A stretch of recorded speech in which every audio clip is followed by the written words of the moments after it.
C'est un plaisir de vous retrouver, c'est un plaisir de nous recevoir chez vous. Mesdames et messieurs, bienvenue dans ce nouveau numéro de votre magazine Paradoxe. Vous êtes sans ignorer que ce magazine vous permet comme ça à être informé, vous permet aussi d'être édifié à travers nos invités ou tout ça là fort. Il y a quoi la bino bango pour et porter le bino en plus na connaissance puis savoir na bino. Voilà. Aujourd'hui, nous avons le plaisir de recevoir la prophétesse, la servante de Dieu, Maman Jolie Mpembe, que le plan de Dieu pour la République démocratique du Congo. Aza, mon message depuis 1980 quelques, comme ça il va préciser où il y a un message. Et aujourd'hui il y a la réalisation, il y a des signes. Il y a qui aujourd'hui on va essayer d'échanger avec lui. N'hésitez pas, si vous voulez aussi participer, appelez-nous, nous allons vous recevoir. Voilà. Avec moi, Jolie Mpembe, il y a des sujets qu'on va aborder. Le tout premier sujet, c'est que le plan de Dieu pour la République démocratique du Congo. Malgré mission, malgré vision, on peut l'appeler qui est, c'est quoi le plan de Dieu? Le peuple aller dans la richesse, vous allez presque dans la mais le peuple souffre. Tu aller dans Balamunene, même si un peuple a collé en côté. C'est quoi le plan de Dieu? Maman Jolie va nous expliquer. Et deuxième thématique qu'on va aborder sur le plan scientifique. Petit à petit, pour atteindre déjà 62 ans après l'indépendance, qu'est-ce qui a changé et qu'est-ce qui nous a bloqué pour tout avancer? Tout autour de la tranche d'animation, dans le magazine Abino Paradoxe. Voilà, j'ai dit merci à mon major Marlon Moutchele qui est derrière la caméra, Fouer Moulin. Merci à vous, merci à mon cordon, Tonton Kalanga, merci pour l'opportunité. Merci à vous, merci pour votre confiance et tout ça pour servir. Voilà, comme je vous avais dit, elle est notre invitée, Maman Jolie Mpembe, un peu sur beauté. Beauté Colin. Il est vrai que ça fait beaucoup de temps, vie d'occupation, mais quand même vous êtes là. Est-ce que vous allez bien? Oui, je veux bien par la grâce de Dieu. Voilà, merci beaucoup Maman Jolie Mpembe.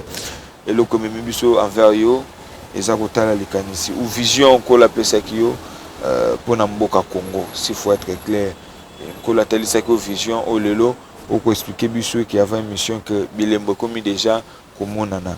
Mais mutuna na ngeza bopoto ko na kati ya masolo plan ya Nzambe zanini to likanisi ya Nzambe zanini pour la République démocratique du Congo parce que tu aller dans kita, tu aller dans richesse, tu aller dans presque nyonso. Mais il y a pas ça que le peuple a souffrir. Le peuple a passé pendant qu'il y a la richesse. Plan Nzambe zanini. Est-ce que Nzambe n'a permettre à la bonne pour atteindre miracle ou pour réaliser promesse? C'est quoi le plan de Dieu pour la République démocratique du Congo? C'est vrai que Nzambe a visité dans les années 80. Nazaki na mwana. Pour nous révéler biso makambo oyo etali Congo toko vivre lelo. Et na lobakango que à l'époque n'a qui une expérience à vite nazaki adolescente. Et vu makambo Nzambe o toza ko vivre à l'époque les aïe en ndenge zalaki. Na o Nzambe azaki ko lakisanga ke kokoma donc c'est-à-dire to vivre lelo ba passe. Donc je te dis que ça le jour comme le jour et la nuit. Okay. Et c'est très difficile pour nous concevoir. Mais le lot est monana. Car la Bible dit ceci. Dans Jérémie. Dans le livre de Jérémie, Nzamba lobi que ba projet nanga pona yo donc pona Congo bino ba congolais. Eza ya malheur te. Eza ya bonheur, paix ya paix. Donc vous avez un avenir, il y a plein d'espoir, plein de paix. Donc, autant que vivre les volontés Nzambe te. Moutounio soit mature. Na makambo bonzambe.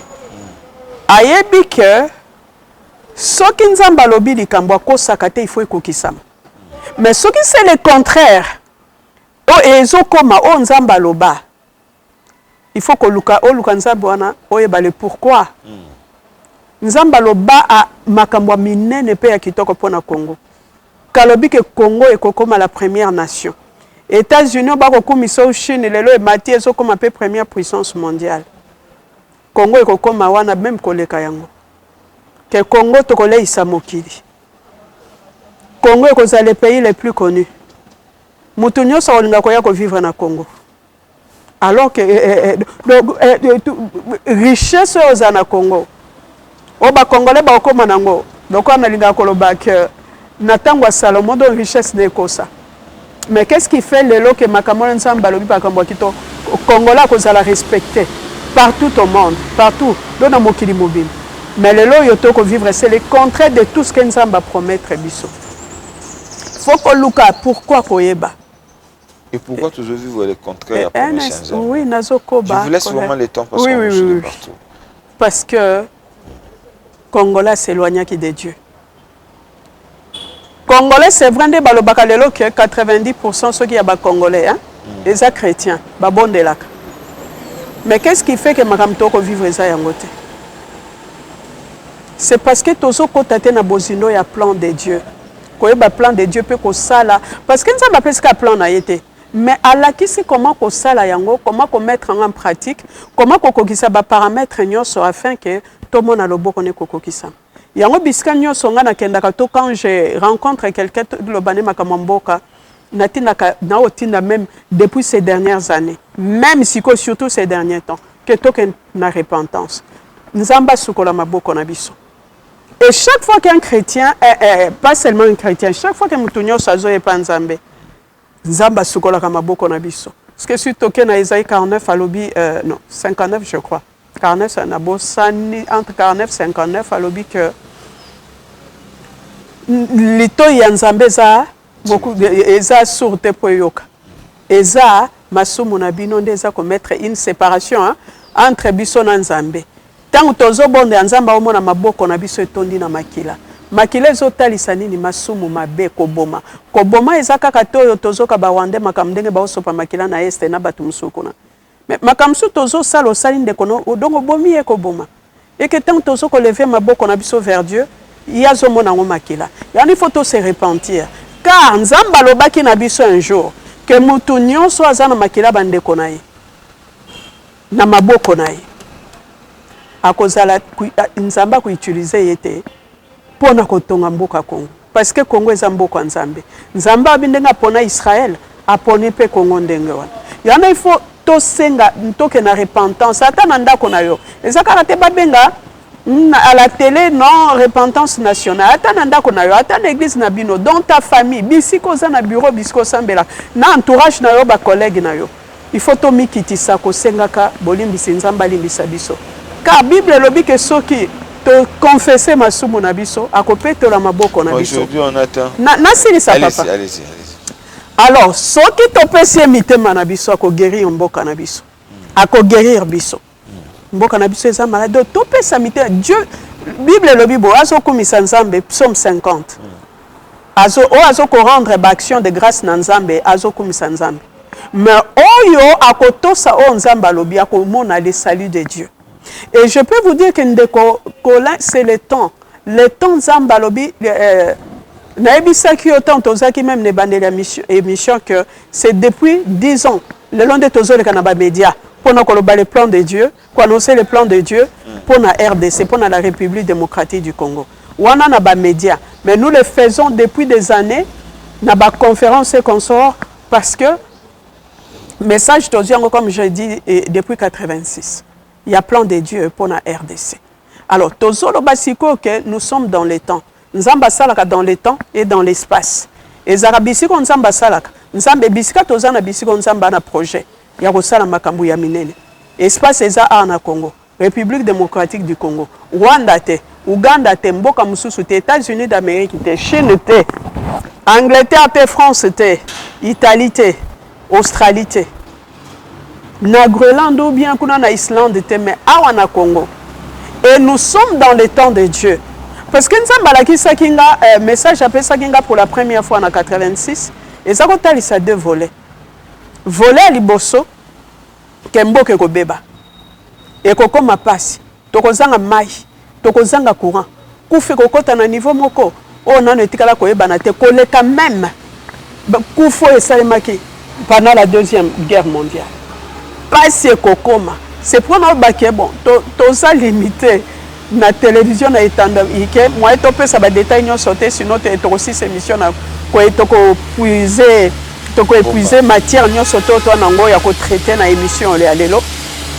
Mais je vous dis qu'aloba makambo passe belé na moniango na monango na Congo. Alors qu'à l'époque, c'est vrai que Baba Mobutu n'a rien fait, mais ça c'est faux. Parce qu'à l'époque, même quand on a commune à Lemba, Batu Bazaki l'électricité m'a tété. Batu Bazaki na bakofa na bakommune le lot au monde a couru mon na ezaka isusote. Mais Bazaki l'électricité 24 heures sur 24. Tozaki na maye, ezaki ba maye mabulute.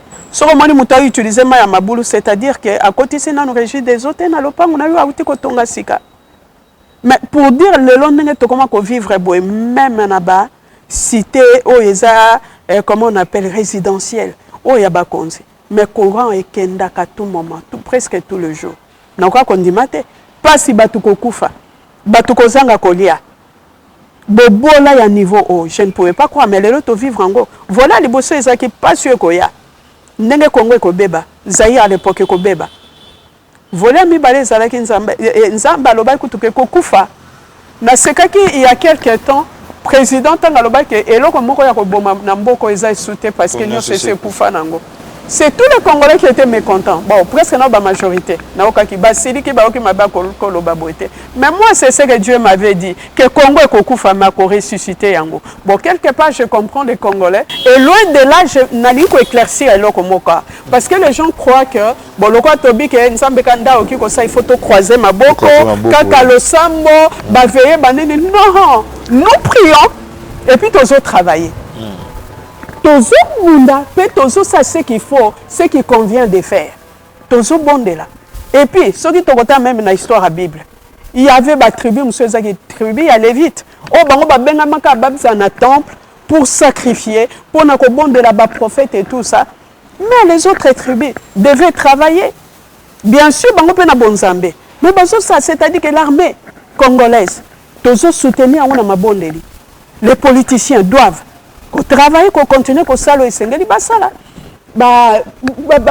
armée na biso l'armée congolaise continuer pour se préparer ba oti na Afrique kuna ba bunda ndenge Sengeli ba travailler pour l'économie en mboka, c'est-à-dire ba homme d'affaires ba école kuna ba travailler ba continuer ba ça le Sengeli que ça pays il faut tourner. D'ailleurs maintenant on a plus besoin d'argent non pour na soutenir effort de guerre afin que armée na biso elonga. Maman Julie Pembeche, vous vraiment suivi. Dans Hollande, le président Malam Nabi qui va Congolais, nous Hollande, Congolais, Hollande, pour comprendre quelque chose. Revenons d'abord, tout ça en homme question. Au bêtise selon Mobutu, le fait président Mobutu maréchal, oui via qui normal.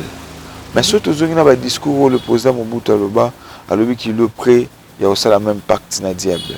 Et puis il y a qui souple dans le qui après lui c'est de délige. On peut dire aujourd'hui, ce qui arrive aujourd'hui, c'est pas.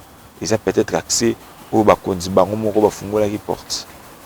Oui, je vais dire quelque chose. Il y a un effort que mingi ko bonde la mingi pona bakonzi na bangagement zo sala parce qu'il engage toute la nation. Et souvent même ceux qui biso nation to pesa que autorisation te.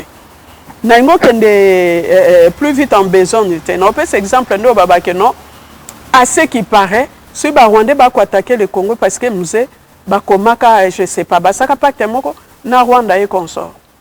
Mais les Congolais, les Congolais, si nous étions d'accord ou pas, pour tout céder, quoi que ce soit. Mais il y a des gens qui ont les Rwandais qui réclamer que oh, Kanaka Boyenabo.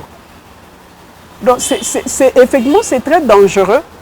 Il y a un président. Il y a que ça la pacte, il y a que ça l'engagement. Parce qu'il faut que avant soit engagement, il faut que ça l'attention. Parce qu'il faut engager toute la République, il faut engager les Congolais. C'est pourquoi je dis toujours que dans la Bible, il faut soutenir la prière. Et il faut aussi tous aller dans mokonzo ayebi nzambe oyo ayebi ba principe nzambe pour ça n'importe quoi te ayeba pe les plans de Dieu pour la République démocratique du Congo nzamba lobi nini oyebi c'est vrai likambo Mobutu uto lobawa ezaki kozala koyeba même la Bible elle dit hein mon peuple périt faute de connaissance. Mobutu azaki un visionnaire azaki na bolingwa mboka alinga mboka na biso ezala 1 et puis etikala 1 alors n'ayant pas les standards de Dieu, alors que ça pacte, à quel ça la pacte, à quel ça pacte, c'est pas bon. Oh, il y a fongola qui le porte, mais il y a fongola qui porte, mais il a donné aussi la capacité à l'Église. Il y a kokanga ba porte, il y a kokanga ba porte. Et au lobby les kambu ya déluge, batunyo so batele melaka Mobutu. Mais le kambu loba qui est vrai, c'est un constat, c'est pas qu'il a maudit le pays. Mais je vous dis que j'ai compris, j'ai réfléchi il y a quelques temps là-dessus. J'ai compris que Mobutu en disant ceci, c'est-à-dire ayeba ki ba réalité belé. Ayeba ki ba réalité mboka na biso belé. Ayeba ki plan ya ba américain, ya ba anglais. Et que présence n'a pas joué quelque chose pour empêcher tout cela. Yango ayeba ki ke na makamundenge le kaka. Planning ya ba américain. Donc, dans la communauté internationale, sur le Congo, il y a des zalatés, donc il y a des déluges. Donc, il y a des déluges, c'est-à-dire qu'au tourne d'un mois, il y a quoi arrêter en Ouézate. Ce qu'il avait dit, et c'est vrai. Il faut quand même tous un esprit critique. Parce que Bamissou sous le lot, non, parce que ça, Moutou, il y a parti, ça qui. Contre Mobutu opposition, non, comment qu'on soit parole, donc on va transformer en dengue na bango. Lobé na façon où ils allaient arranger bango. Mais en réalité, c'est ce qu'il avait dit. Na un peu na une partie spirituelle là. Le long yo bozui, la communauté internationale ba puissant mokili ba copier qu'on a na est ya Congo. Pourquoi ils n'ont pas voulu travailler na Mobutu? Pourquoi ils ne veulent pas travailler directement? Parce que Bozueza ya Rwanda, ils ont la terre rwandaise, ils ont la terre congolaise.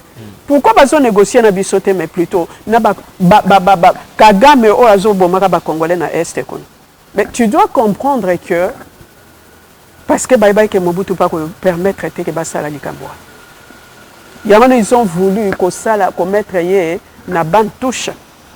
Les lots, ceux qui vrais au fond, na évité baloba que Mobutu au fait, et ça qui cancer ya prostate boité normal, et ça qui empoisonnement. Pour que ba okokate ko ça na misonai. Et là qu'on a eu on le bacalao na Kagame kakeba. Il n'est pas éternel. Mon collègue américain n'auront plus besoin de lui. Bako lâcher comme ils ont lâché Mobutu. Mobutu a un enfant chéri, il y a un américain à une époque, a un enfant chéri, il y a un anglais. Hein? Paix à son âme, le défunt réalisateur, il y a RTNC, Madela Kiese et d'autres techniciens, il y a RTNC.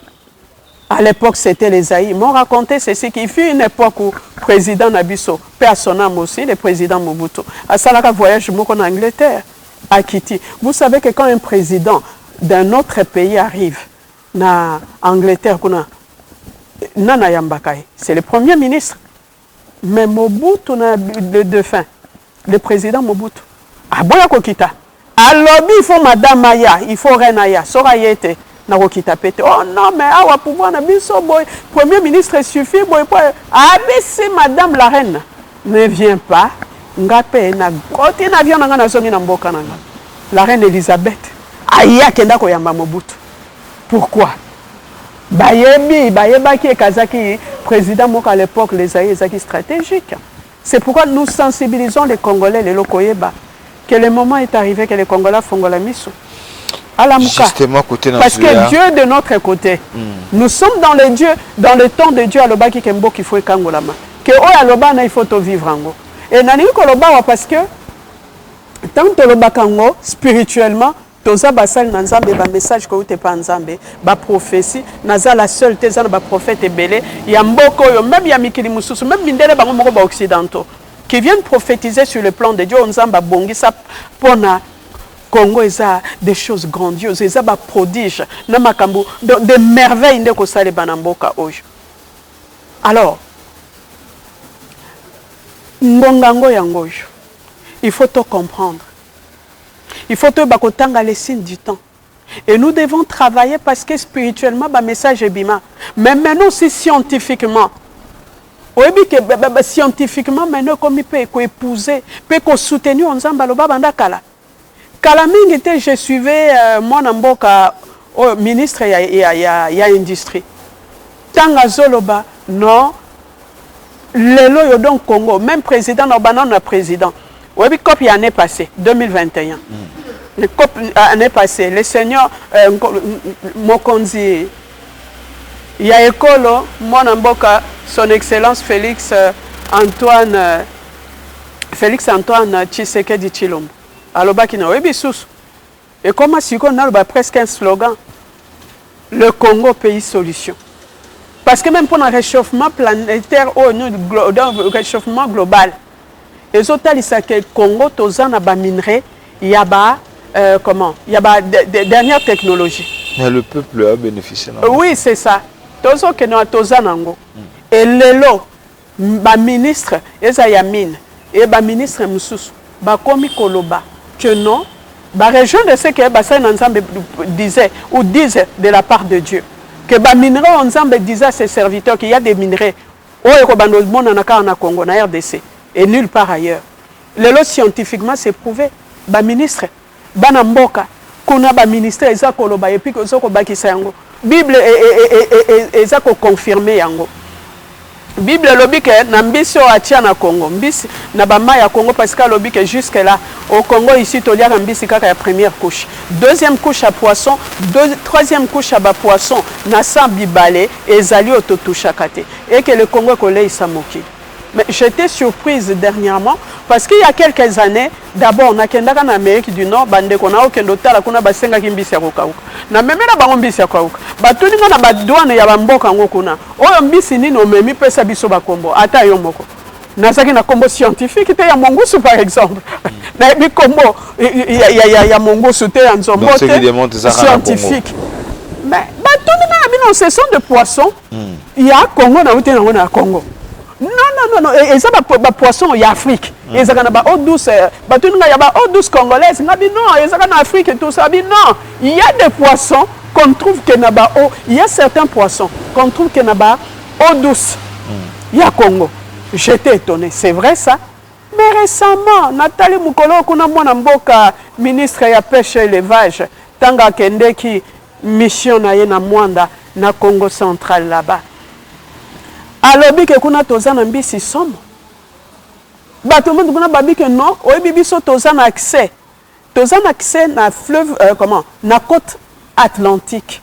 Il y a 40 km seulement. Par rapport à ba voisin na biso angolais, où ils a plus de 1000 km et à côte. Mais balobi que place na biso na to na mbisi on trouve au Congo. Et puis concentration mbisi eza koleka na bamboka mususu parce que babi courant marin il y a nord ezo ya wana il y a sud ezo ya wana courant marin mususu ezo utakuna na mboka ya me continent ya Amérique ezo ya kokutana na lo esala ke bambisi moko eza kuna oyo matakati na embouchure na biso ya fleuve Congo eza kaka na Congo. Et maintenant, les étrangers, ils ont pêché, ils ont mbisi na biso donc surpêche, ils ont salé mana pour mbisi on est à lokoleka. Na bamboka na bango j'étais étonné oh donc makambo ba yebisanga na Canada qu'il y a des poissons que bambisi mususu ezaka kaka na Congo c'est vrai. Donc scientifiquement parlant les ont prouvé. Et ça c'est qu'on dit tozo le baké mais pas si ya ba congolais. Parce que il faut aussi, là, comme je dis, n'entama qui volet spirituel, il faut tous les ensemble. On n'a pas vu l'impact, il y a rencontre, on a prié. Oui, mais si on est, il faut que les gens s'impliquent. Jésus-Christ est le roi du Congo. Il a aussi un plan. Un roi a un plan. Il faut que ces plans-là, gouvernement, misala. Mais je me pose la question, est-ce que les présidents ont les plans de comment? De Dieu pour la République démocratique du Congo, c'est-à-dire pour nous développer. Parce que Dieu a donné ses plans même, comment gérer chaque ministère. Le président, il y a un bango cœur et a passé parce que tant la côté na kati ya comme la corruption ndenge za implanté pe makambo salema. Est-ce que ceux qui te bandit na lo bakango toujours que le ceux qui te bandit ko appliquer le plan de Dieu pour la RDC. Corruption ko umelate, il en est c'est trop. Pour que tout venir à bout. Il y a corruption au Congo. Ce ne sont pas des paroles en l'air que je l'ai dit, que je suis en train de dire. Oui, en tant que maman, en tant que Mossa Nanzambe, Nazapé politique, Nana Makambebele Kosala. Donc, ils que par plaisir, non, je voudrais avoir aussi 15 minutes, il y a gloire, bah, médias, nazolo, baboyo, ou bientôt ça du théâtre, comme à notre époque, je crois, bah, comédien, le quoi, bah, mango, bobazaki, les trios d'Assoufa, là, on parle de qui, des Sobé, des ça et fiston, ça et ça. Non, c'est pas du tout ça. Ce sont des choses vraies. Ils ont tenu à cœur que la situation de cannabis est changée. Nzambe est déjà prêt. Il a tout donné, il a tout organisé. Les problèmes éthiques, les peuple, les bottes en Nzambe, tout canapona, tout le plan, tout le zani, ni poto bandako bongis. Et alors, pour dire aussi, les cambo tout le baya Rwanda, si nous avons un mukena bagi kamo Mobutu, et que déluge. Mais vu les autres, nous avons déluge. Hein? Les gens veulent dire que la population, le peuple congolais, c'est quoi? Les Kambo Oyo yo Rwanda za kosala oyo contre Bitumba Oyo a imposé à RDC, RD Congo. Il faut que les Congolais te font la mission.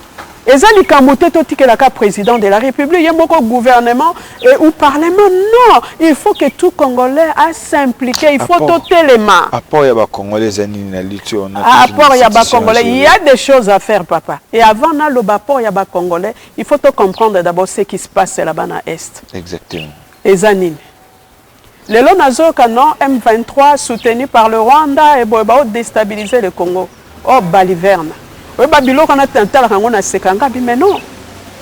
Le Rwanda, Kagame ne soutient pas les M23.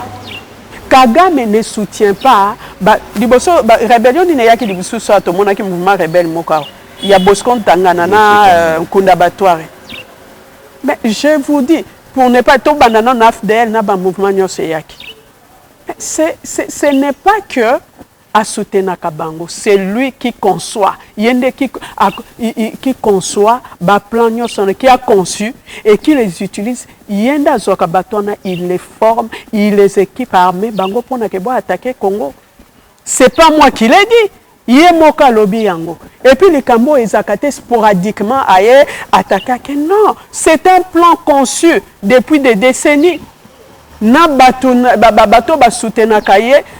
Le plan a été conçu par les Américains na Anglais bango moko. Disons-nous la vérité, toki ko bon bangote. Ba Américains na Anglais. Parce que j'ai compris depuis guerre ya Iran, Irak plutôt.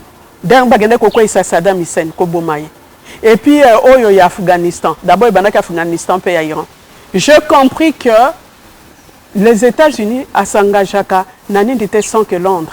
Donc Washington s'engage à rater na Babylone quoi na ya bamboka ko attaquer sans qu'à Londres. Parce que j'ai vu comment à un moment donné même le peuple et même les sénats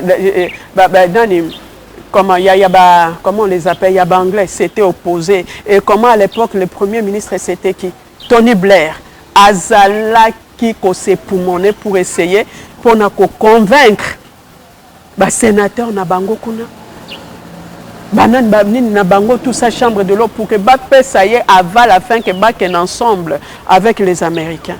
Le long na benga na ba américains bango balobaka boy que bazaka proactif. Mais là on a kolobaki ne sont pas plus proactifs que Nzambe. Les Américains ba ki internet biso to découvrir en lelo. Internet autrefois et ça les Américains de découvrir qu'en ezala ki kuna. OK. Ils ont découvert qu'un jour et kozala et lo comment que rapporter mbongo et belé. Et comme vous savez que comment le coltan ba minerai ils ont intervenir na ba dernière technologie le téléphone comment on appelle ça téléphone cellulaire ordinateur et beaucoup de choses. Tant bayaki ko découvrir ils ont découvrir on a Congo que toza na réserve mondiale moko donc il y a ko sakanate. Ils ont étudié comment baoki ko mettre la même mise na bozu ya ba Congolais. Ils ont planifié depuis des années. Ils attendaient le moment opportun bake ko luka kapita. Il fallait qu'ils trouvent un homme pour na robanda kokokisa ba projet na bango na machiavélique ya mabe.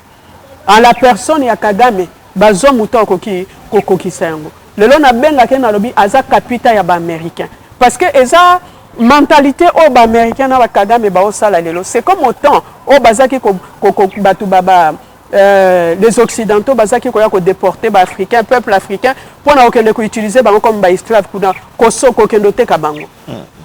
Bazaki ko yoka na ba konza bamboka na ba roi ya ba certains royaumes na ba capita ba village Capitaine na ba komemele ba cadeau pa mindele, minduki ba 20, OK non.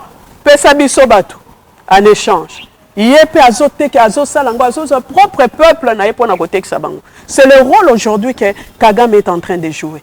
Capitaine ya 21e siècle. Oyo azotekisa bande koné africain. Le Congo pour que non mboka na ye ebata. Maman Jolie Pembe, c'est là où pensende ba Congolais ba kozela tokota. Au PC explication malam. Je suis sûr qu'ils comprennent. Mais Kagame aujourd'hui s'il est soutenu à l'équipe américaine, c'est parce qu'il est courageux. Mais c'est ça que et là on a le bagage, mais Kagame n'est pas fort plus que les Congolais. Et ça courage naïe. Mais qu'est-ce que le courage naïe appliqué on n'est appliqué on n'arrive pas à appliquer en pour ça. Les Congolais to fongola miso soyons courageux. Nous sommes dans les droits légaux, juridiques, spirituels légalement pour que tu combattre pour Nambo Cannabiso. Je parle ici à tous les Congolais, chrétiens et non chrétiens, et Zambo Cannabiso. Surtout les chrétiens. Vous croyez que non, le Samboka to Sambela est au Bundate, mais c'est faux. Vous savez, aujourd'hui, on entend des églises, les gens prient beaucoup, mais concrètement, nous devons combattre aussi. Vous savez, il y a un roi. Il y a un roi ou un seul chrétien dans la Bible. On Zambalobi, bon, le lot chrétien dans le bako. Un chrétien, tout ça, Bakitani, il y a Israélite, donc de Bakitani comme descendance. Il y a Abraham par Jésus-Christ. Mais le roi David, le roi, le seul roi, on a mon Zambalobi, l'homme selon le cœur de Dieu. Mais c'était un adorateur et puis aussi un guerrier. David adorait Dieu. Il était là en train de composer des psaumes pour qu'il y ait un temple. Mais il était aussi un guerrier. Quand il fallait non attaquer Mboka, quand il fallait défendre Mboka, oh, il laissait les hommes de temple. Azakotika ba léviter une partie, c'est vrai, bazao que na une guerre, que bango batika ko sacrifier na temple. Et le moment na Azaki ko lata tenir à guerre, c'est-à-dire à lati et l'ambane ya bitumba pour aller combattre. Le chrétien doit être en même temps guerrier, comment? Adorateur, un adorateur. Les chrétiens doivent être des adorateurs et des guerriers. Quoi de temps que ils allaient attaquer les chrétiens, quand ils défendre Mboka, c'est les chrétiens, avant même les païens. Regardons dans les livres des juges. Comment? Israël est Tumba. Il y a Déborah qui était juge dans Israël, moi aussi. Babunda bango dioso. Et je vois encore tant que Sisera le roi où il attaqué Israël wana Akimi, alors qu'il combat monde que va perdre Okima. Mais c'est une femme Jaël qui l'avait tué, hein, une paysanne qui avait tué ces rois-là. Et ça lui soumettait défendre son pays. Et ça lui soumettait. Mais il faut être prêt à mourir même pour son pays. Sur totale histoire, il y a Naboth, na Bible. Il était prêt à Koufa. Pour na kaka parti à mabele na yeba koko ba pesa ye. Bongo biso kabaka ta Kongo mboka o chrétien. Tozo sa nini pour na ko bundela boka na biso. Yesu akoya lelo te parce que c'est vrai. Ata ye lelo. Mais nous a laissé sur cette terre.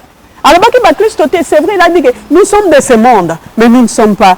Nous sommes dans le monde, nous ne sommes pas de ce monde. C'est-à-dire que le système national qu'on vivre ça au monde ôté.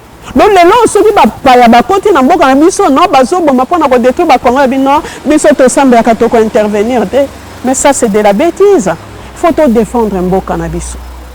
Il faut tout défendre mboka parce que c'est que Kagame et ces gens na ba américain ba osala. Effectivement ça pour que ba lingité. Ba dit que Congo est comme le plus puissant et ils ne le veulent pas. Il y a une jeune femme qui a étudié en Amérique du Nord.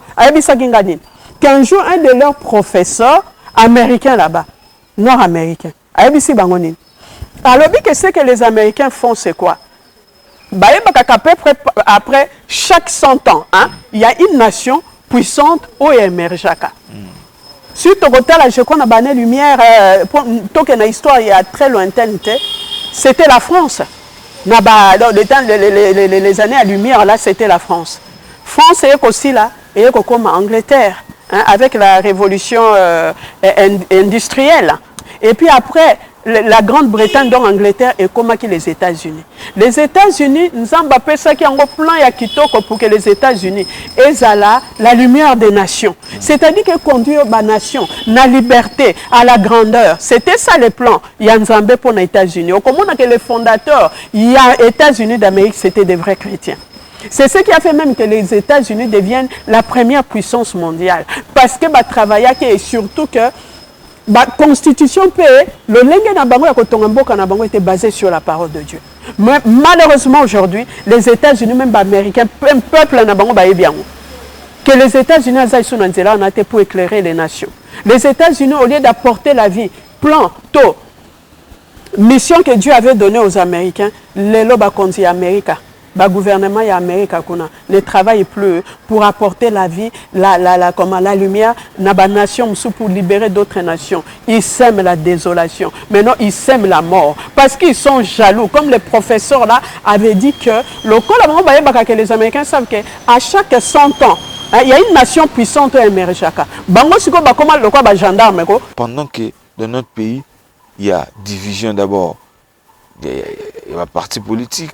Chaque parti a un militant, un moral, le peuple a commis divisé. Tout le monde aujourd'hui, le peuple a commis divisé parce que tel parti a un militant, va défendre l'idéologie à partir de bango. Tel parti a un militant, va défendre l'idéologie il y a parti de bango. Mais même Batouana, Bazar complice na bitumbo ko lekana est. Pensez-vous que même si biso ba Congolais to sangana, vu qu'il n'y a pas l'unité, il n'y a pas cohésion entre les politiciens et les pensez-vous qu'on va s'en sortir la facilité pour te faire face na pays le Rwanda? Oui, question on me pose à tout moment, question unité. Mais c'est ça on a le bac congolais, il faut tout comme mature. Il faut tout que kolanda batouana parce que c'est vrai le bilan ba idéologie politique. Ba nous sommes ba politiciens zo kaka ba osa la politique papa, ba osa la politique de leur ventre. Pour na kolia komela alors que na loba kango je le dis et na ko continuer koloba que la politique est ça pour na kolia komela te pour na ko s'enrichir te la politique c'est servir politique est ça le quoi la te d'ailleurs ya musala nzambe parce que Dieu appelle basali ba politicien basali nae ba magistrat nani président nani ba benga président na biso seki qui est mutazali hein qui a porté dans la magistrature suprême Yamboka. C'est le président, les politiciens, les ministres et les députés. Alors, on travaille là, oh, la politique c'est un sacerdoce. Donc, bien sûr que tu as besoin qu'on y ait comme là, mais c'est pour le pays, c'est pour la nation, c'est pour la population. Il faut que les Congolais aient la mouka. Effectivement, na buzoba na mingi na Congo to comprena kité ba intérêt égoïste ba ambition égoïste wana ndezo sala ke ko affaiblir Congo congolais afin que mongona kuna a profité. Mais regardez, même peu ba occidentaux baso ko attiser division na matasi na RDC. Oui, parce qu'ils ont compris que quoi, que une maison divisée contre elle-même hein, a koki ko subsister. OK. C'est ce que les Congolais doivent comprendre. Que tout quand même est différent on a tout ça d'ailleurs pouvoir songolo pakala. Non. Encourageons et soutenons le président Fachi. Pour quelle raison? Ba Rwanda ba nyonga ba Congolais. Na mona na nte depuis musée mon consumo c'est chirurgie à lobby non assez c'est assez il l'a fait quand même le protocole bah soit c'est vrai pas ces années nous kaka na Congo kolia komela il y a ba congolais ça pas social il y a ba congolais et ça passe makasi c'est vrai mais je vais vous dire cette année ici parlement a voté budget Yambulo 10 millions non 10 milliards plutôt 10 milliards. Est-ce que vous savez pourquoi je réveille tout Congolais qu'il faut côté les mains, il faut tout bunda, il faut tout kanga, tout sili sapé, tout nguya, tout misala ya Kagame kuna na est na Rwanda. Parce que le Congolais aujourd'hui, il y a quand on veut on peut. Ba moyen eza ebele. Wana to koloba, je crois que sujet comme ça. On a ba qu'il faut tout ça là débat mususu. Débat on est à partage à pouvoir parce que notre sali ba dialogue mingi oui ba dialogue mingi ça na Congo c'est le partage du pouvoir mais le dialogue que je prends c'est-à-dire que to sangani biso entre nous Congolais OK pour parler parce que nous ba sape si biso pe boanya ba tupe batanga na ekolo bazape na boanya ba Congolais comment pour faire face pour te mettre fin na makambo cela n'empêche que kuna armée en fond mais un petit groupe ou pas un petit groupe, mais certaines personnes to sangisi bango pour réfléchir, pour comment que ça pour que mboka na biso comme respecter. Ils ont comment Kagame na batone les voisins bako takate ndenge balingi na Congo baye ba piller ba bomber puis ba bimi sans pas en inquiéter. Que pouvons-nous faire? Les solutions sont là. Mais ça ba solution moko stratégique. Donc ko bimisa ko débat en côté papa. Na miso boy na ba média et tout ça boy pour to bi ke bangona pe bazana mato un peu par-ci par-là. Alors tozo le ba makambu oyo ya unité pour na ko venir à Buya Est on ko ba ke ba congolais il faut to comme na unité na bomoko ko ba ke politique ça pour na ko servir Congo ko ba ke eza intérêt pour l'intérêt ya congolais il y a bien-être ya congolais que to silisa etumba na non seulement ka to sisi yango pe to kangi to exiger na Rwanda que si vous avez besoin ya ba minerai ya Congo ba richesse ya Congo lelo beaucoup sombango, beaucoup importer yango, donc beaucoup exporter yango en bonne et due forme. Pas de la manière que vous êtes en train de faire là, juste pas seulement na Rwanda. Mais même na soutenir on na simana ba il faut qu'on fasse savoir bango et loko wana. Alors, donc il faut to comme na bomoko. Il faut to ya lingi Congo et c'est pourquoi je dis toujours que c'est vrai, il faut que l'institution ait fonctionné. Mais il ne faut pas que la démocratie n'abîme les pays, la France, la Belgique, les États-Unis. La démocratie est salie depuis 300 ans, qu'est-ce que je veux dire 400 ans. C'est à peine ici. Démocratie et indépendance. Donc le Congo est tellement une jeune nation. Moi, je crois qu'il faut trouver autre chose, une autre façon de gouverner. Il faut que tout impliqué implication des Congolais. Il faut faire comprendre aux Congolais que Mboko est bino. Et ça, il y a des politiciens. Et ça, il y a président Fachite. Et ça, il y a des ministres. Il y a premier ministre. Il y a des députés. Mais ça, il y a bino. C'est le seul pays, c'est la seule nation, la seule terre où on a ça bino. Donc, vous pouvez aller à l'extérieur, la diaspora. Non, aux États-Unis, pays développés, en France, en Canada, en Italie, en Suède. C'est vrai. Au cas où la paix, aux en situation stable, il faut 5 000 $. Mais étant donné, ce qui n'a pas de réalité, il y a poto, n'engezalak. Quand il faut 5 000 $, ce qui est qu'on a Congo, oui, il est très bien payé. Mais on a 5 000 $. Ce qu'on a dit, c'est dépenses. On a d'abord crédit andako. Il y a mutuka. Dépenses, il y a domestique. Facture. À côté aux classes. Kolia komela. Il faut pas qu'on ait un mboka bandeko. Matanga kakayo. Mais en réalité, on a à la fin du mois, on a l'autre côté. À quoi bon? Alors que notre pays a un grand chantier, avec tout ce que nous avons, il faut que zonga na mboka ko rebâtir comme même connaissance aux anango. Bon bazane te na ba États-Unis kuna, vous devez manifester. Vous devez manifester. Hein? On dit chaque fois non, on dit non, mon konzamboka zo ya tozo sangana sikoyo, comme ça dossier nangeza na immigration kuna ba komona ke na telemera ke na manifester ki contre ye. Dossier nange koleka. Ndeko. Oko makuna po ba pesa yo résidence. Quelque part aux autres exapé mboka. Nayoka ba histoire rebelle du temps de Mobutu nazawo ka bamsu babiku to bakatsa fleuve alors bazaki na bango même ba vrai opposante pona kokima Mobutu batunaye bakatsa kuna et minere pe lokwa ba bi réalité à fleuve na bisote bango ba okansa ba fleuve na bango ba komana na te que le fleuve Congo et ça lokwa ba Seine hein fleuve na bango kuna na comment on appelle en France, c'est la Seine, il y a on a quelqu'un est capable de nager, qu'on traverser la nage. Bandimi pe basali bongo. Mais bandeko, qu'est-ce que vous avez? Batongo ba pe sabino ba résidence kuna. Ce sont les mêmes personnes au bazabino bokimi mboka bobimbo ke zamabe et ya pasi boke kuna ba pe sabino ba résidence. Mais les mêmes personnes bazoya ba lobi po balingo déposséder biso mboka po ba mulke mboka na biso eza puissant. Et comme il y a un tout pour diviser les Congolais, tout le monde a un diaspora. Non, bino ba oboza na mboka kuna non. Bino bofandi à l'extérieur, il y a Congo, boyebi ba réalité ya bamboko bofandi wana. Comment il fonctionne? Bato on a réfléchi ça comment. Au moins kuna ba marche pacifique et ça les maka. Au koka le loté no ba réprimer violemment. Mais soulevez-vous, on a barnet ba américains, les Congolais aux États-Unis d'Amérique kuna. Ceux qui sont à côte est. Bon, qui est à New York, bon, c'est jour tel boy. Il faut tout manifester. À New York, hein, Bissika au Nueza. Bamusu sur la côte ouest, côté de Los Angeles, Canada même. Comment on appelle? la Belgique, l'institution européenne. Mais il faut dénoncer, il faut que la population, et tellement pour dénoncer ma camboine. Et ça, c'est que non, non, il faut que le peuple se réveille. Il faut que ce peuple, c'est-à-dire qu'il faut que nous commençons à manifester.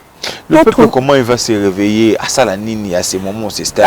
À Salanine. Salanine. Il y a des manifestations pacifiques. On a le bacalao, Tokoli, c'est le Toli à tomber la Missale et Salim. Ok. Tout le monde a qui la fois passé, même la Koufa George Floyd.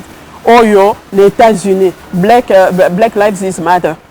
Oyo, Baboma qui par ces policiers blancs là. Au monde qui solidarité, on a des frères. Si on peut le faire, totel mibisonio sur les lots, na ba province, on a Congo que non et non, bobo mibisomingi. Ce que le Congo, vous savez, non, on a hypocrisie.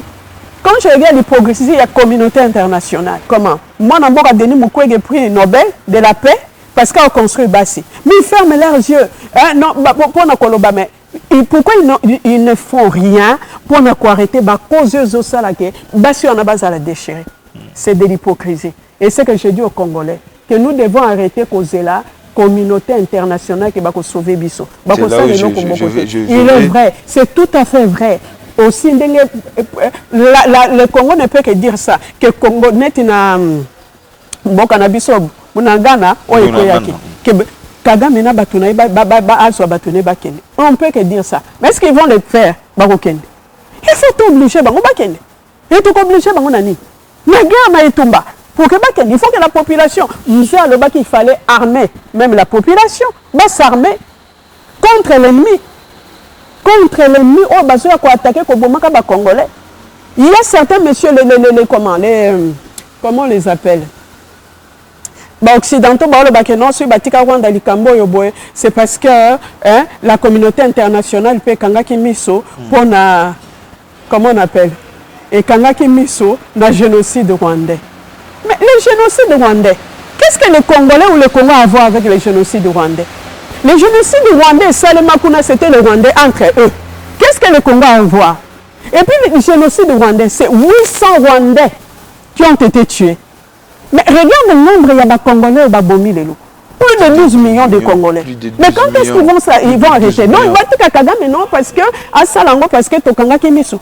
Alors que les morts qu'il y a eu au Rwanda pendant le génocide, et ce ça même pas 1%.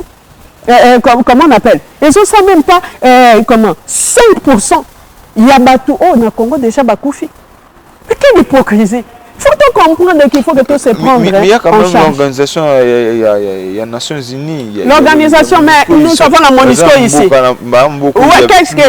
mais quelque part, je comprends. Non, mais je comprends.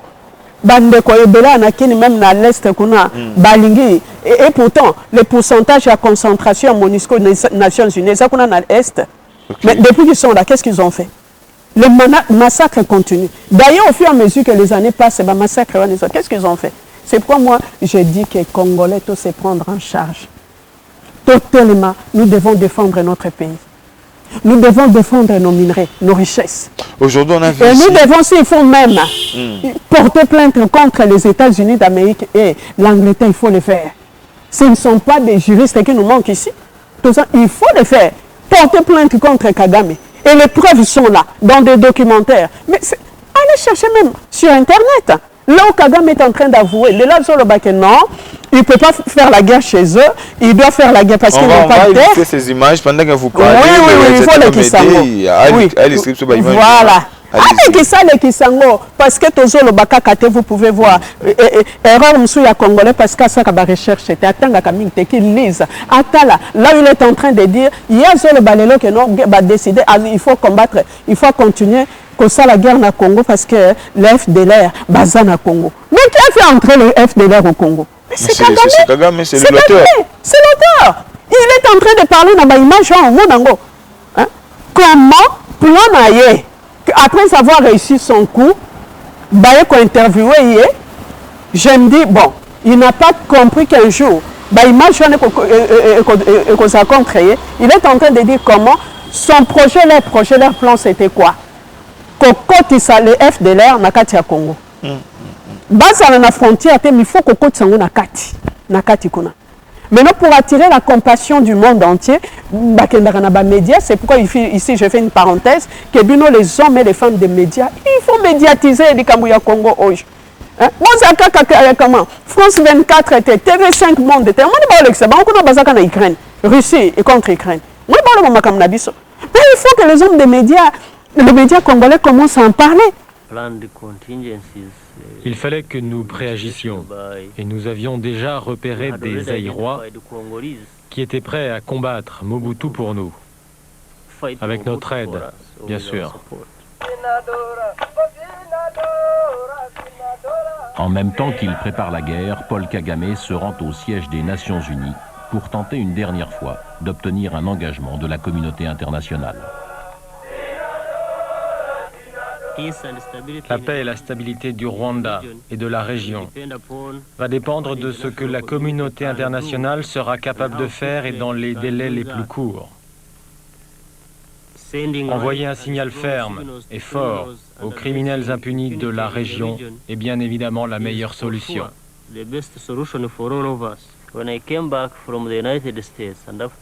Quand je suis rentré des États-Unis et après avoir mis en garde le gouvernement américain et les Nations Unies,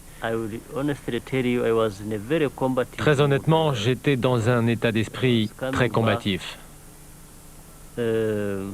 J'étais prêt à prendre toutes les mesures nécessaires pour régler la situation.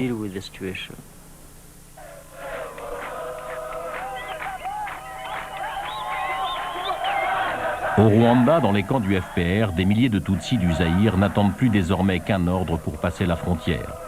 Mais Kagame voit déjà plus grand. Quitte à mener une guerre au Zaïre, autant essayer de mettre fin aux 32 ans de règne sans partage de Mobutu.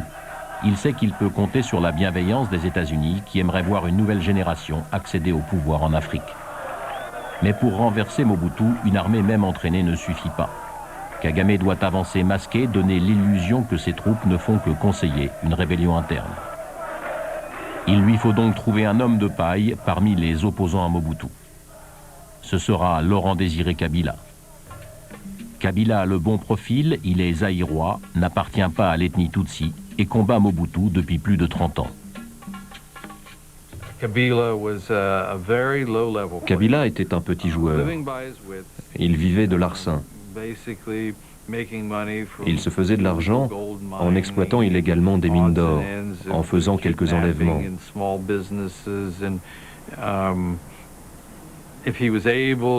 Il persuadait les Chinois ou d'autres qu'il menait une révolution pour leur soutirer un peu d'argent.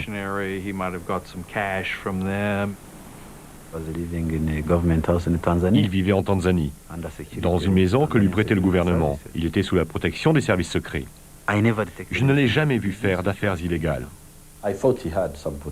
Je pensais qu'il avait un potentiel, car il s'opposait à Mobutu depuis très longtemps. Et en plus, il était du Katanga, de l'est du Zaïre. Il parlait Swahili. Kabila parlait très bien notre langue, mais on savait aussi que c'était un piètre organisateur. Il n'avait jamais réussi à s'organiser contre Mobutu. J'ai accepté de le présenter à Kagame. Pourquoi? Parce que le Rwanda avait de sérieux problèmes avec Mobutu. J'ai donc demandé à Innocent Bissangwa de l'amener au Rwanda pour le présenter à Kagame. Je l'ai conduit à Kigali. Je savais où aller. Je connaissais le bureau du vice-président et les gens qui travaillaient avec lui.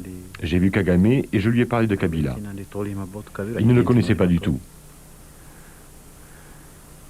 Je ne me souviens de rien qui m'ait frappé à son propos. De toute façon, il fallait faire avec la situation et avec les Zaïrois. Disons qu'un accident de l'histoire nous a fait tomber sur Kabila. Mais seul, Kabila n'est pas un alibi suffisant pour servir de couverture à l'intervention rwandaise. Parallèlement, 3 autres opposants à Mobutu sont contactés, dont Deogracias Bouguera, un Tutsi zaïrois du Nord Kivu, créateur dans les années 1990 de l'Alliance démocratique populaire. Autour de Kabila, ces hommes vont former l'AFDL, l'Alliance démocratique pour la libération du Congo, une organisation d'opposants à Mobutu, mais dirigée en sous-main par les Rwandais.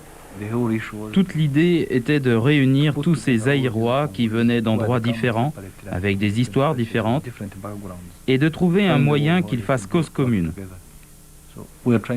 On voulait essayer de les impliquer ensemble dans une sorte de mouvement politique organisé, capable d'articuler un programme et même de justifier la guerre qui commençait au Zaïre.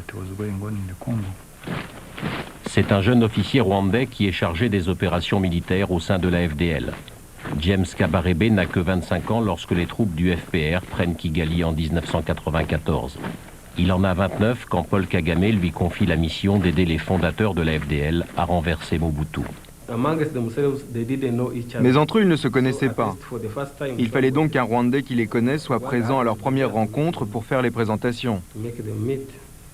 Ce jour-là, dans le bureau de James Kabarebe, je suis arrivé le premier avec mon équipe de l'ADP. Après, il y a une jupe militaire qui est arrivée avec deux hommes. D'abord, c'était Kabila. C'était la première fois que je le voyais physiquement. J'ai vu un homme qui était en sandales, un vieux, mais qui semblait boiter, avec une tête rasée. Mais je me suis dit, c'est lui, Kabila. Je les ai présentés un par un. Et j'ai introduit l'ordre du jour, c'est-à-dire la libération du Zaïre et la guerre contre Mobutu. Ils étaient contents. Je pense qu'ils étaient contents de s'être rencontrés. Mais il faut en parler. Il faut en parler. Pour le Makambo Kagame, nakangi parenthèse nanga. Qu'est-ce que Kagame a dit? Voulait quoi?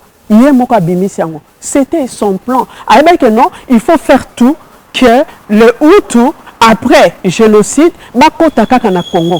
C'était fait à dessein. Parce que je venais d'apprendre que pendant le génocide, on a fermé toutes les frontières. Donc, il y a des pays sous-frontaliers au Rwanda. Bakanga, il y a Ouganda, il y a, comment on appelle ces pays ici, Tanzanie, il y a Kokanga. Batika Kakaka, frontière, il y a RD Congo de Polele. Mais c'était un décès, parce que le plan c'était quoi? Et que c'est la raison, c'est pour que tout le Congo copier aux yeux au-dessus du monde, non, parce que FDL a poursuivre. Il faut déstabiliser biso. Bitumbango, batuba okufande na Est. Barebel ango bitumba babundakane na Congo. Jamais toka que non, eza na Rwanda. Moi, le Kagame, non, le Congo est en train de déstabiliser. Pourquoi seulement Congo? Mais c'est dans leur plan, dans son plan, excusez. Dans son plan, c'est pour voler nos minerais, nos richesses. C'est la raison, non, c'est les minerais. On dit ici, j'ai appris quelque part, on disait que le Rwanda était en train de construire, je ne sais pas, un aéroport. Sur il y a plus de 18 milliards de dollars. Vous comprenez, il faut que toi arrêter Makambo Kagame Osala contre le Congo. Parce que ça fuite y a mbongo belé des milliards qui sont dans les pays frontaliers, Rwanda, Ouganda et tout ça. Donc il y a quelques temps, l'Ouganda est le premier producteur. Il y a cacao. Cacao, et où est le Congo? Le premier pas producteur exportateur, il y a cacao. J'étais étonné. Plus que même, même le cacao d'Ivoire, au Sénégal. Mais c'est le cacao du Congo. Or, ils ont bimakuna na Est. Aux autres, Ouganda, ils n'ont pas besoin na or kunate, comment on appelle, le Rwanda, sont en train d'exporter des tonnes et des tonnes d'or à RDC. Et j'en passe dans les minéraux moussous. Vous savez, ce sont des milliards que le Congo perd. Et le comment social, il y a Congo président, le côté Bounaboui. Le pouvoir, Azana même mise nango. Ou que na mbula moko même mbulo l'année prochaine déjà toki ko voter budget mbulo ou l'année prochaine toki voter même budget à 70 milliards de dollars. Et vous savez, j'ai appris récemment que les Arasuka 1% ou 2% il y a budget. Les Akaïa congolais pour les investissements. Supposons que comme le budget a 50 milliards ou 70 milliards. Rien que ceux qui t'ont récupéré, na Congo, Rwanda, le mettre hors d'état de nuire, dans des autres pays voisins. Est-ce que vous avez que 30 milliards ou 40? Na 10 milliards, tu 30 à 40 milliards pour investir. Mais le Congo va se développer en moins de 5 ans. Nous devons comprendre ça. Ceci, c'est quoi? Conscientiser les Congolais. Ce qui se passe, la réalité, il y a guerre, il y a Est. On va imposer biso. C'est au-delà, il y a 10 milliards de biso. Chômage vous allez diminuer. Makasi est pour développer ma ville Moussousou. Parce que ma minerai nous sommes à Est. Il faut que ça na RDC Mobimba. Et ça peut na ma province Moussou ma minerai Moussou pour ça kuna. O ça na STT. Mais nous avons na pesa biso bozuana pour tous les Congolais que ton bénéficier nango. On dit que tu développer ngo. Mutoko bando sakanation na Congolais.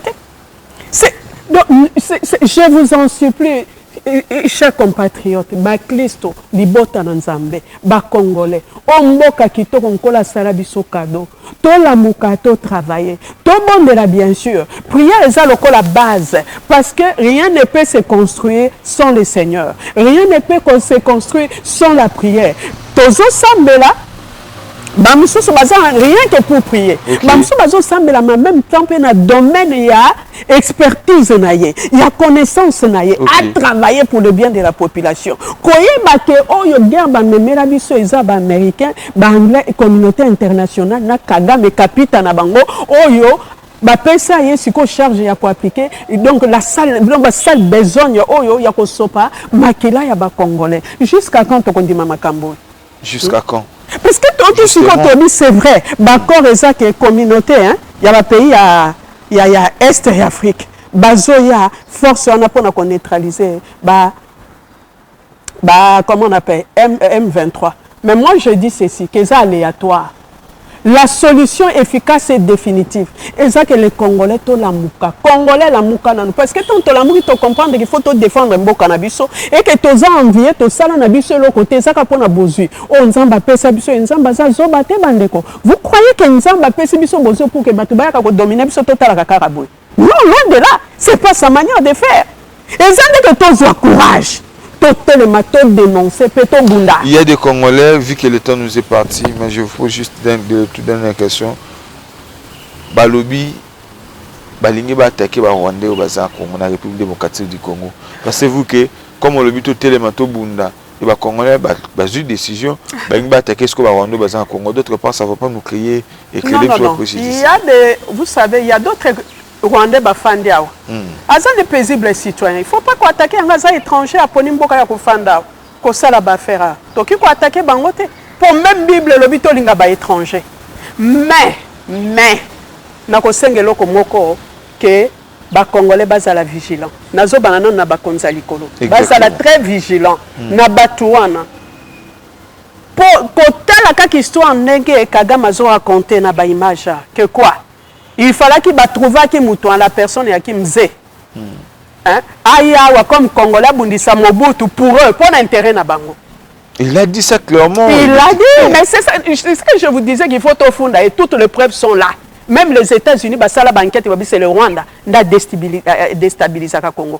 Et comme ça, c'est une parenthèse, mais ceux qui viennent d'attaquer, soutenir le Rwanda, comment Kagame, comment ils font la banque, c'est ça les Américains. Et ils disent que c'est un pays libre. Et donc, un pays démocratique, c'est-à-dire que les informations passées dans les Cambobaye, et Zanine.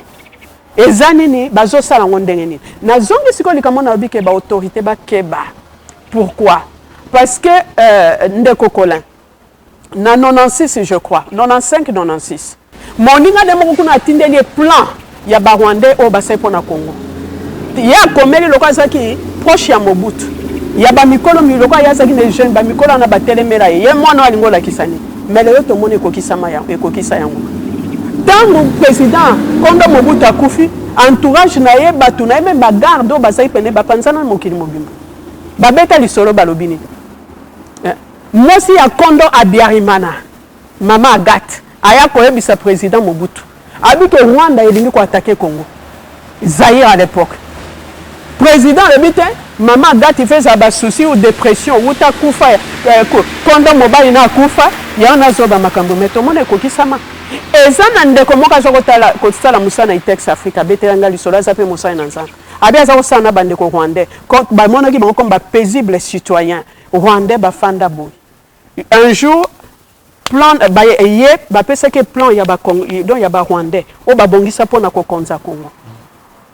Abandi kotanga sikoyo un de ses collaborateurs collègues rwandais la kisanga nanu abi azuna pes na ozongi sera lobi azongi sa te et puis mutu ana disparaître to mona ki ngo de ke afdel bandi ko so bamboka tous les rwandais to kanisa ki ke eza peuple moko tranquille et ngo kutu bazaki na bango même ba menacer bango te ba lingwa ba kenda et tanga afdel ekoti ba bima ba homme fort ba msusu kutu to ko ba oh mais to ça ko sana enzo bazaki des soldats. Donc il y a qu'il faut que ba konti ba fongola miso ba keno ape ba fongola miso ko ba ke oui et ça pour nous ça ba mabete comme je l'ai dit mais kota la cause la vigilant est-ce que réellement ba toi na bazali en dépona ba pona notre pays ko fanda comme deuxième pays ou bien ce ne sont pas ba espions et ça ba espionté et ça ba tuto yo ba antenne té ya Kagame kuna Maman Jolie il y a ko le baiser belé mais ngongé peut ça vraiment pas si. Il y a vraiment un Koloba, mais on est obligé d'arrêter parce que la télé c'est le temps, mais pour que tout se sépare. Mais d'autre part, ce qui a faibli aussi la RDC face à Rwanda, qui armée n'a biso FARDC le lot, ils a rempli n'a pas très ils a rempli n'a pas bateau bazar complice et bitumba est du Congolais et même. Oui, parce que l'information est là. C'est-à-dire réellement. Bateau babimi c'est information que ba très baébi que ba très bazana. Il faut les chasser, il faut ba kanga bango. Pas les chasser ba longola bango na armée pe ba kanga bango.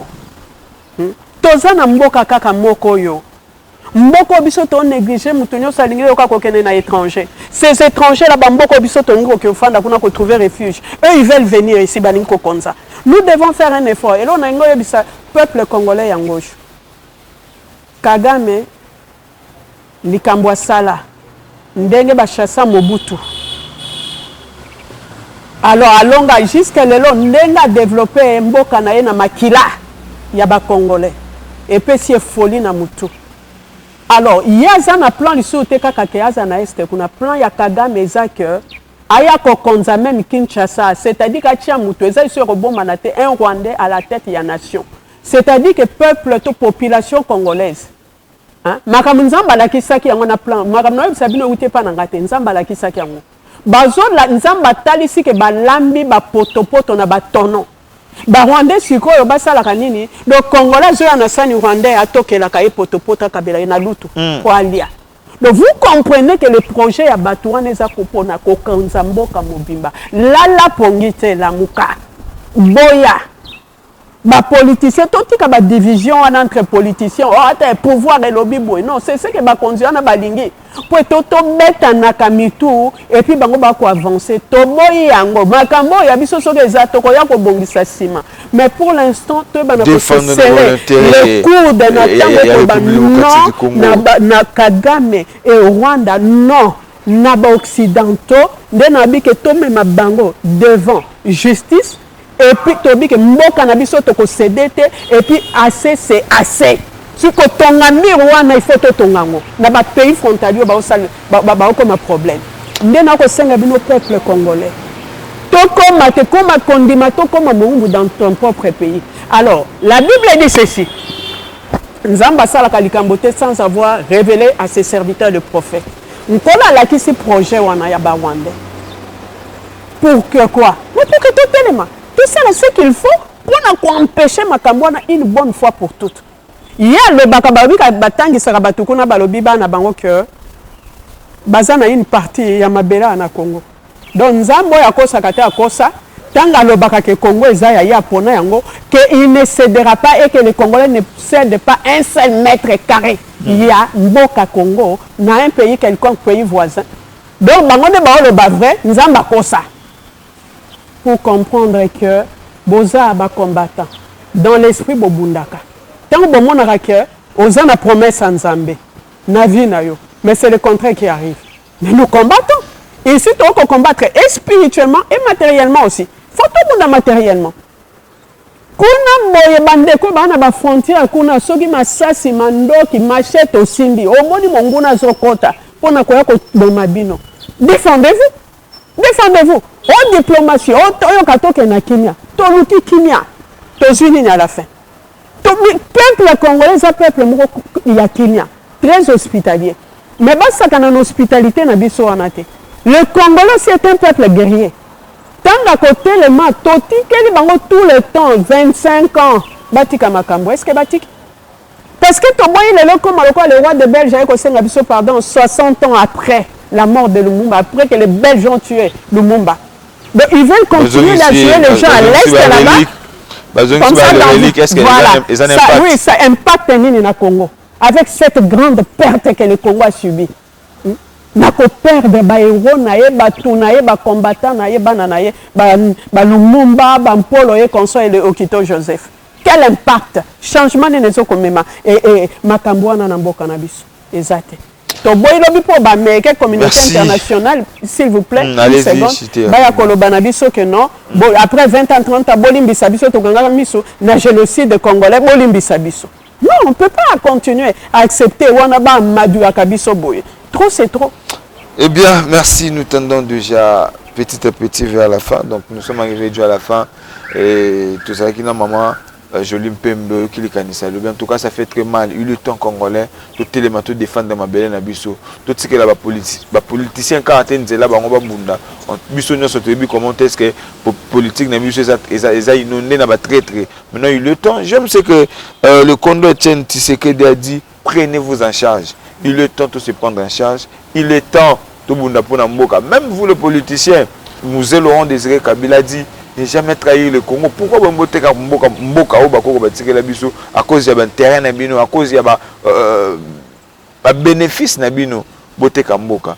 Il est temps, peuple congolais, faut téléma. Il est temps, j'ai la responsabilité et de récupérer aux Abisso parce que c'est quand on est obligé, il y a que défendre ma belle Nabiso. Maman Jolie Mpembe, nous sommes arrivés à la fin. Merci de nous avoir honorés. Rassurer certains que tu as en dessous parce que je vous donne une minute quand même pour lancer un message et pas Congomani et puis on va se séparer. Oui, c'est ce que je disais avant de savoir. Il faut que c'est dans 20 ans parce qu'en attendant, les morts continuent à Kokoé, les Congolais sont en train de tomber. Bataké Rwanda, bataké Ouganda, Mboka Mokote juste à cause de leur richesse ba bien ba congolais nzamba pesa biso il faut to fongola miso il faut to boyango oyebi mabeko tant qu'on tolérer une situation on changer ngote mais il faut to tika ko tolérer li kambojo to lamuka ke bateka mboka kuna mboka kenda bateka te mboka ba eza occupé na bapaya batuna ki ba konzi à l'époque pona ni bo ote pona kimia eto tika kaka bongo mais est-ce que lelo kimia izana est qui est en Est. Et puis c'était un député à Est, à Zaïkolob. Qui est exact, bazoboma. Donc, baboma kabiso, baboma kabakongole, biso to fanda ka kimia boezala kate. Bande koto la mukana pongi, toza bazololote. Bamtika komona biso lokola toza babolole, toza babolole te, toza bazololote. Toza na botaoute totelema. Nous sommes capables. Nous avons appelé biso mboko. Appelé biso pe makoki ya kolonga. Nous devons savoir que nous sommes omniscient, omnipotent, omniprésent. Nous sommes autant que le Congo et que dominer après si la richesse nous sommes tous à la grande. Aïe que bango na bakote les mabou. Mais c'est-à-dire à ça peut équiper biso, après ça biso tout ce qu'il nous faut pour que to combattre peto longa, monguna peto sécuriser mboka. Merci. Les Cambodgiens to kutana sikoyo koyeba kosangana. Mais makambo ezani no esengeli to sala. En tout cas nzamba pambola bino na lingi bino mingi bobondela pona mboka pona bakonza mboka bobondela FARDC tozo pambola pe no FARDC kuna nzamba zelongo na bino parce que bozo bunda pour une cause juste. Que Dieu vous bénisse. Voilà, merci beaucoup maman Jolie Mpembe. Merci Nabino Babolandi biso de partout. Toza on a tout ça l'effort tozo ngisel sur les 30. Vu qu'il emploie tanné aux à la passe mais tout ça l'effort et tout ça la en direct bobenga po pesa makanisi na bino mayo maman tuko fungola awa mai oyo servant dédié ça comme vision qu'on appelle ça et puis plan de la République démocratique du Congo de téléma pour te défendre ma belle Nabisu. Merci maman Jolie, merci maman Jean Malom Mutele, merci à mon cordon tonton Kalanga. Que Dieu bénisse l'air de ceux que la paix quitte nos esprits. D'ici là, portez-vous bien. Au revoir.